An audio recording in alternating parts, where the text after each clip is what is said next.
അച്ഛൻ എന്തോ സെറ്റപ്പ് ഉണ്ടെന്ന്. അച്ഛനെ പറ്റിയാണോ അബോധം പറഞ്ഞത്? എടാ ഒരു അക്കൗണ്ടിലേക്ക് സ്ഥിരം കാശ് അയച്ചു കൊടുക്കുന്നുണ്ട്. അത് വല്ല ആവശ്യത്തിനായിരിക്കും. ഇത് ആവശ്യത്തിനല്ല, ഇത് അനാവശ്യത്തിനാ. അല്ല എയർപോർട്ട് അവിടെ നിന്ന്. അപ്പൊ അത് ഇൻസ്റ്റാഗ്രാമിൽ ട്രസ്റ്റഡ് ആയിട്ടൊരു പേജ്. ആടാണെ കൊല്ലും ഞാൻ. ഇതിന്റെ കാശ് അവിടെ നിന്ന് പറ.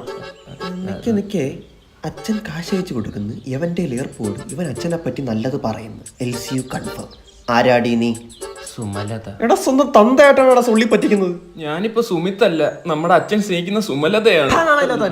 ബോഡി ഗാർഡ് കളിക്കുന്നു. അതെ, ഞാനൊരു ഹായ് ഇട്ടോളൂ. നമ്മുടെ തന്തയുടെ റൊമാൻറ്റിക് കണ്ടിട്ടില്ല. എന്നാ കാണു വീഡിയോ.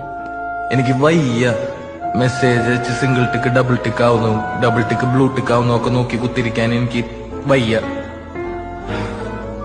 ഇങ്ങനെ പേടിച്ചിട്ടാണ് ഞാൻ പണ്ട് 6 മണിക്ക് വീട്ടിൽ കയറിക്കൊണ്ടിരുന്നത്. ഈ ഒരു നമ്പറിലോട്ട് ഒരു 10,000 രൂപ അയച്ചോളൂ. ഞാൻ ചോദിച്ചില്ലല്ലോ. അല്ല ശരി.